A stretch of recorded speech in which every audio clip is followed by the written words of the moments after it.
While I was away visiting my family, my husband secretly sold my entire jewelry collection. When I returned home, he greeted me with a smug grin and said, "I made a major business move while you were gone."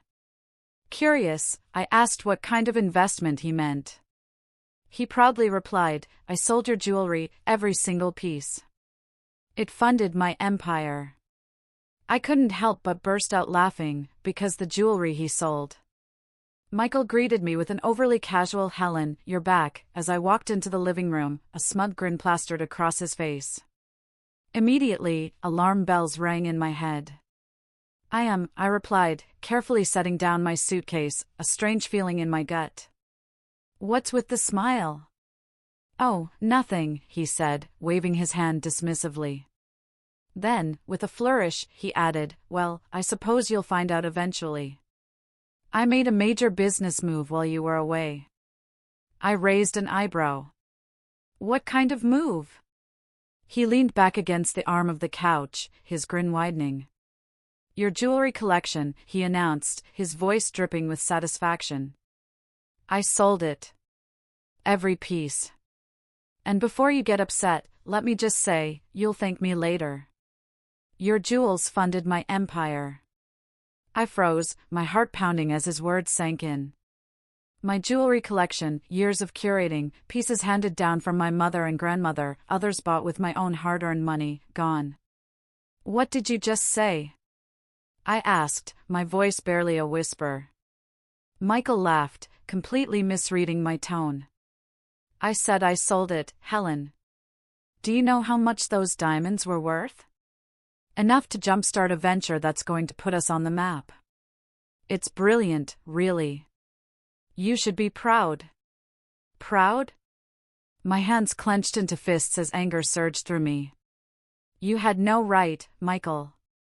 That was my jewelry. Do you even realize what you've done?" He rolled his eyes. "Oh, come on, it's not like you wore half of it. It was just sitting there collecting dust. This way, it's actually doing something useful. My name is Helen, and if there's one thing I've learned in my marriage to Michael, it's that his ambition always comes first. When we met, I admired his drive, he had big dreams, and I believed in them. But over the years, I started to see the cracks, how his charm masked a tendency to bulldoze anyone who got in his way. Still, I never thought he'd stoop this low. The jewelry collection wasn't just valuable, it was deeply personal. Every piece had a story, a connection to the life I'd built for myself. And now it was gone, just like that, because Michael had decided my possessions were his to use. But what Michael didn't know, what made his smug grin so infuriating, was that I wasn't as careless as he thought. A few months ago, after hearing about a string of local burglaries, I'd taken precautions. My most valuable pieces had discreet tracking devices embedded in their clasps. I forced myself to stay calm, hiding the storm of emotions brewing inside me. Michael thought he'd won, but the game had only just begun. That night, I sat in my bedroom, staring at the open drawer where my jewelry box used to be. The empty space felt like a void, a physical reminder of what Michael had stolen from me. The anger bubbling inside me was almost too much to contain. He hadn't just sold jewelry, he'd taken pieces of my history, things I could never replace. The sapphire ring my grandmother had given me on her 80th birthday, the diamond bracelet my mom wore on her wedding day, even the gold pendant I'd bought for myself after landing my first big job, every piece meant something, and Michael had tossed them away like they were nothing more than a stepping stone for his empire.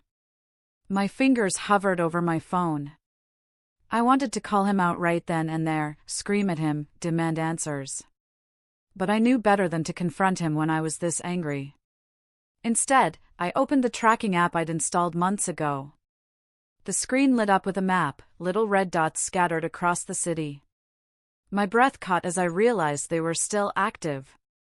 My necklace was at a jewelry consignment store downtown. The bracelet? It had already moved to a warehouse in the industrial district. The app even showed timestamps, tracking the journey of my belongings as they changed hands. A grim sense of satisfaction replaced my anger. Michael might think he'd pulled one over on me, but I had something he didn't, evidence. If the tracking data was accurate, I could not only find out where my pieces were but also prove that Michael had stolen them. I picked up my phone and called Megan, my best friend and the one person I could always count on. "Megan," I said as soon as she answered, "you're not going to believe what Michael did." "What now?" she asked, already exasperated. I explained everything, the sale, his smug attitude, the tracking devices. By the time I finished, she was as furious as I was. "Helen, you have to go to the police," she said firmly. "I will," I said, feeling a flicker of determination. "First thing tomorrow." I ended the call and sat back, staring at the glowing dots on the screen. Michael had no idea what was coming, and for once, I felt like I had the upper hand. The next morning, I walked into the local police station, my phone in hand and my nerves wound tight. I'd never had to file a report like this before, but Megan's voice echoed in my head, "You have to go to the police." She was right. If I let Michael get away with this, he'd only push the boundaries further. At the front desk, a kind-looking officer greeted me. "How can we help you today?" "I need to report a theft," I said, trying to keep my voice steady. "Was it your property?" "Yes," I replied, taking a deep breath. "My jewelry collection. It was sold without my consent." The officer's eyebrows rose slightly, but he nodded. "Let's get some details." He motioned for me to follow him to a desk, where I explained everything, Michael's actions, the value of the jewelry, and the tracking devices I'd installed. When I showed him the app, his expression turned serious. "This is excellent evidence," he said, jotting down notes. "If these tracking devices are active, we may be able to retrieve some of the items." "Do you have a list of what was taken?" "I do," I said, pulling out a notebook I'd filled with every piece and its approximate value. It felt strange, almost surreal, as the officer read through the list. The sapphire ring, the diamond bracelet, the gold pendant, they were more than just numbers on a page, they were pieces of my life, and now they were scattered across the city because of Michael's greed. The officer, whose name tag read Detective Carter, looked up from his notes. "We'll start by verifying the locations of the tracking signals. If the items are where you say they are, this could be a straightforward recovery. However, since your husband sold them without your consent, this also constitutes fraud. Are you prepared to pursue charges?" I hesitated, the weight of his question pressing down on me. "Yes," I said finally. "I want him held accountable." Detective Carter nodded, his expression resolute. "Good. Let's get started." As I left the station, a mix of emotions churned inside me, relief, knowing the police were taking this seriously, anger, remembering Michael's smug grin when he told me what he'd done, and most of all, determination. For years, I'd let Michael take and take, convincing myself it wasn't worth the fight. But this time was different. This time, I was fighting back. By the time I got home, the adrenaline from filing the report had started to fade, leaving me with a mix of exhaustion and anxiety. I replayed the conversation with Detective Carter in my mind, wondering how Michael would react once he realized the police were involved. The thought didn't sit well. Michael had always been good at spinning situations to his advantage, turning himself into the victim no matter how egregious his actions were. I'd seen it before, how he could charm his way out of responsibility with a smile and a clever excuse. But this time, he didn't know I was one step ahead. That evening, Megan came over, a bottle of wine in hand. "Okay," she said, settling onto my couch, "tell me everything. How did it go at the station?" I filled her in, from the evidence I'd shown Detective Carter to his plan to track down the pieces. She listened intently, her expression a mix of outrage and admiration. "You're handling this better than I would," she said when I finished. "If it were me, I'd probably be at his office flipping desks right now." I laughed despite myself. "Trust me, I've thought about it. But the police have the tracking data, and I think that's my best shot at getting everything back." "Good," Megan said, raising her glass. "To you, for not letting that smug jerk get away with this." The next day, I got a call from Detective Carter. We verified the locations of the items, he said. 2 are at a consignment store downtown, and another is in a warehouse. We've secured cooperation from the store owners and are moving forward with retrieval. I'll keep you updated as we progress. The relief was immediate. Thank you, I said, gripping the phone tightly. Does this mean I'll get them back? It's looking good, he replied, but the investigation is still ongoing. We've also flagged your husband's financial activities. I don't want to alarm you, but there may be more going on than just the jewelry sale. My stomach dropped. What do you mean? There are some unusual transactions linked to his business accounts, Detective Carter explained. We'll need to look into it further, but this could be bigger than we initially thought. As I hung up the phone, my mind raced. Michael hadn't just betrayed me, he might have been hiding an entirely different side of himself. The idea that Michael's betrayal could run even deeper haunted me for the rest of the day. I paced the kitchen, replaying Detective Carter's words, this could be bigger than we initially thought. What else had Michael been hiding from me? Later that evening, I decided to confront him. If there was more to this than the jewelry sale, I needed to know. When he walked through the door, his smug grin irritated me more than usual. He tossed his keys on the counter and said, "Busy day. What's for dinner?" I didn't even try to hide my anger. "Michael," I said, crossing my arms, "we need to talk. Now." His grin faltered, replaced by a wary expression. "What's wrong? What's wrong?" I repeated, my voice sharp. "You stole my jewelry to fund your so-called empire, and now the police are investigating you." The color drained from his face, but he quickly tried to recover. "Police? What are you talking about? I didn't steal anything, Helen. That jewelry was just sitting there collecting dust. I thought you'd be happy it was being put to good use." I shook my head, disgusted by his audacity. "Put to good use, Michael? You had no right to touch my things. And now the police are looking into your finances, and they think there's more to this than just the jewelry." His expression shifted, anger flashing in his eyes. "You went to the police?" he hissed. "You're turning this into a circus. Why couldn't you just talk to me like an adult?" "Because talking to you doesn't work," I shot back. "You always find a way to twist things or talk yourself out of trouble. This time, there's evidence, and you can't charm your way out of it." Michael stared at me, his jaw tightening. "You've made a huge mistake, Helen. If you think you can tear me down like this, you've got another thing coming." I didn't flinch. "No, Michael. The only mistake I made was trusting you. But that ends now." The silence between us was heavy as he glared at me, his confidence cracking. For once, he didn't have a snappy comeback or a smug excuse. He simply stormed out of the kitchen, slamming the door behind him. I stood there for a long time, my heart pounding. This wasn't just about reclaiming what was mine anymore, this was about standing up for myself, for everything I'd let Michael take from me over the years. And I wasn't backing down. The next day, I received another call from Detective Carter. His tone was steady, but there was a weight to his words. "Mrs. Parker, we've recovered 3 of the items so far, including the diamond bracelet and sapphire ring. The rest are being traced to other locations, but we've hit an unexpected development." "What kind of development?" I asked, gripping the phone tightly.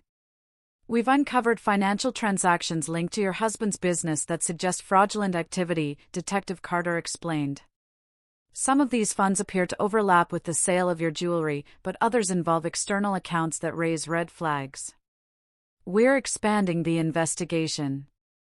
I sat down, the weight of his words pressing on my chest. Michael wasn't just selfish, he was reckless. "What does this mean for me?" I asked cautiously. "For now, you're not implicated," Detective Carter reassured me.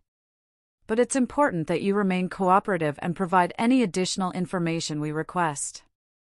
Your husband's actions could have serious legal consequences. I hung up and stared at the phone in disbelief. What had Michael gotten himself into? Selling my jewelry was bad enough, but fraud? I felt like I was living with a stranger, someone I no longer recognized. That evening, I called Megan. The police think Michael's involved in something bigger, I said, pacing the living room. They're looking into his business accounts. Megan didn't sound surprised. Honestly, Helen, I'm not shocked. The way he carries himself, like the rules don't apply to him, it was only a matter of time before it caught up with him. But how could I not have seen this? I asked, my voice breaking. I married him, trusted him, and now everything feels like a lie. Megan's tone softened. You couldn't have known, Helen. He's good at hiding things, at manipulating people. But this isn't your fault. You're doing the right thing by standing up for yourself. Her words gave me some comfort, but the anger and betrayal still churned inside me. Later that night, Michael came home. His usual confidence was gone, replaced by an air of frustration and barely contained rage. I know what you've been doing, he said, his voice low and venomous. The police, the bank, do you have any idea what kind of damage you've caused? I didn't cause this, Michael, I said, meeting his glare. You did. And now you're finally facing the consequences. He laughed bitterly. You think you've won? This isn't over, Helen. You're right, I said calmly. It's not over. But it's out of your hands now. For the first time, I saw fear flicker in his eyes. The following morning, I received another call from Detective Carter. Mrs. Parker, he began, his tone steady but serious, we've recovered several more items from your jewelry collection. They were traced to a private auction house downtown. Relief washed over me. Does that mean I'll get them back soon? I asked, my voice trembling with a mix of hope and exhaustion. Yes, Detective Carter confirmed. We're working through the legal process to return the recovered items to you. But there's another development. The financial records tied to your husband's business show evidence of tax evasion and embezzlement. It's a growing case. Hearing those words didn't surprise me anymore. By this point, I'd come to accept that Michael wasn't just careless, he was deeply unethical. I thanked Detective Carter and hung up, my resolve hardening. I couldn't let Michael's actions drag me down any further. That afternoon, I took the first tangible step toward reclaiming my independence. I contacted a lawyer Megan had recommended, someone who specialized in both family law and financial recovery. Sitting in her office, I explained everything, from the theft of my jewelry to the unfolding police investigation. This is a mess, she said, flipping through her notes. But the good news is you've already done a lot to protect yourself by going to the authorities. We can file for a formal separation and begin securing your personal assets. Hearing those words was both terrifying and empowering. I'd never imagined I'd be sitting in a lawyer's office, planning to disentangle my life from my husband's. But after everything Michael had done, I knew it was the only way forward. What about his business? I asked. Could this affect me financially? Potentially, she replied. That's why it's important to establish clear boundaries now. If his business is under investigation, we need to ensure your finances are protected. Later that evening, as I reviewed the paperwork the lawyer had given me, Megan called to check in. How are you holding up? She asked. I'm okay, I said, surprising even myself with the honesty of the statement. For the first time in weeks, I feel like I'm in control. It's not easy, but I know I'm doing the right thing. You are, Megan said firmly. And you're stronger than you realize, Helen. Don't forget that. As I hung up, I glanced at the stack of documents on the table. The road ahead wasn't going to be easy, but for the first time, I felt ready to face it. 2 days later, I met Detective Carter at the station to review the progress of the investigation. Mrs. Parker, he said, gesturing for me to sit across from him, we've traced almost all of your jewelry and confirmed it was sold through high-value channels. The auction house and consignment stores involved have provided full cooperation. That's a relief, I said, feeling a small weight lift off my shoulders. And Michael? What's happening with him? Detective Carter leaned forward, folding his hands on the desk. The evidence against him is significant. Between the unauthorized sale of your jewelry and the fraud tied to his business accounts, the DA is preparing charges. He's not going to walk away from this. Hearing those words filled me with a mix of satisfaction and sadness. Michael's actions had hurt me deeply, but knowing he would face consequences was a step toward justice. That evening, Michael came home late. I was sitting in the living room, surrounded by legal documents and paperwork from the bank. He stopped in the doorway, his face hard and defensive. "What is all this?" he asked, nodding toward the papers. "Divorce filings," I said evenly, not looking up from the page I was reviewing. His eyes widened, and for a moment, I saw genuine shock on his face. "You're divorcing me?" he asked, his voice tinged with disbelief. "Yes, Michael," I said, meeting his gaze. "This is the end. I won't let you drag me down with you any further." He scoffed, running a hand through his hair. "You think you're going to come out of this unscathed? I built everything for us, Helen. Everything I've done was for this family." I laughed bitterly. "You didn't do it for us. You did it for yourself. You stole from me, lied to me, and left me to clean up your messes. This family? It was always just about you." He stared at me, his confidence slipping away with each word. "You don't mean this," he said finally. "You can't mean this." "I do," I said firmly. "And you'll see just how serious I am when you're served." For the first time since this ordeal began, Michael was speechless. He turned and stormed out of the room, slamming the door behind him. I exhaled deeply, the sound of the door echoing in my ears. This wasn't just the end of my marriage, it was the beginning of reclaiming my life. The next morning, I got a call from my lawyer. "Helen, the papers have been filed. Michael will be served later today," she said, her tone professional but empathetic. I let out a breath I didn't realize I was holding. "Thank you," I said softly. "Helen, I know this is a tough process," she added, "but you've handled this with strength and clarity. Keep focusing on your next steps. We're in your corner." After the call, I sat at the kitchen table with my coffee, staring out the window. For weeks, my life had felt like a whirlwind of betrayal, anger, and frustration. But now, for the first time, there was a sense of clarity. The pieces of my jewelry were being recovered, the police investigation was progressing, and the divorce filings marked a definitive break from the chaos Michael had brought into my life. That afternoon, Detective Carter called with more updates. "Mrs. Parker, I wanted to let you know the charges are being formally filed against your husband. Between the unauthorized sale of your property and the financial fraud linked to his business accounts, he's facing multiple counts." I felt a wave of relief wash over me. "Does this mean I'll be able to recover everything he sold?" "It's likely," Detective Carter replied. "The evidence is strong, and the cooperating parties have agreed to release the items back to you as soon as the case progresses. But more importantly, the justice system is holding him accountable." "Thank you," I said, my voice steady.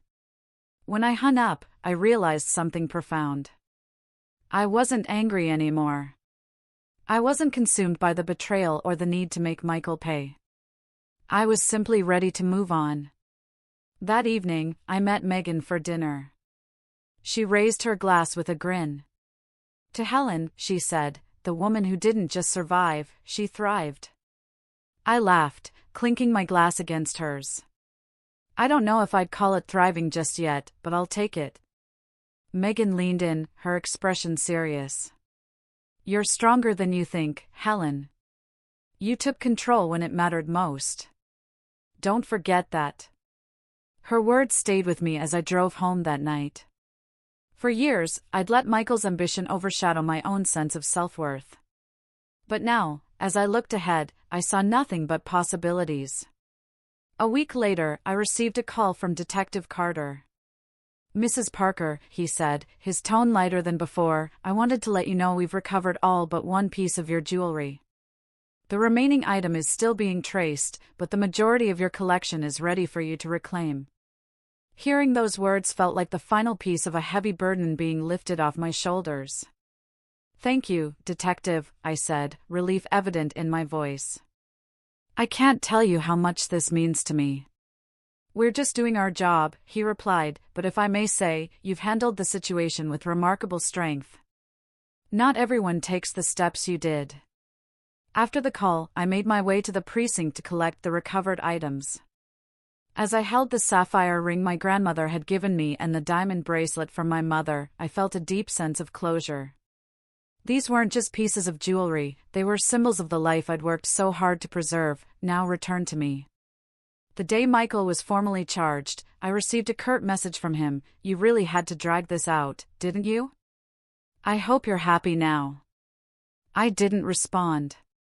There was no point. Michael had made his choices, and now he was facing the consequences. My energy was better spent on myself, on rebuilding, on moving forward. That evening, I went through the remaining paperwork with my lawyer. "Once the divorce is finalized, your financial separation from him will be complete," she said. "His debts won't touch you." "Thank you," I said, feeling a weight lift. That's exactly what I needed. It wasn't until later that night, sitting in my quiet, newly peaceful home, that I realized how much had changed. The betrayal, the anger, the hurt, it was all still there, but it no longer consumed me. I'd learned how to set boundaries, how to fight for myself, and how to let go of what I couldn't control. Megan called to check in, her usual upbeat tone lifting my spirits. "So, what's next for Helen Parker?" she asked. "Honestly," I said, smiling for the first time in what felt like forever, "anything I want." As I hung up, I looked around my home, not just a house, but my space, reclaimed and safe. For the first time in years, I felt like I could truly breathe. Michael's actions had tested me in ways I never expected, but I'd come out stronger, and now my future was finally mine to define.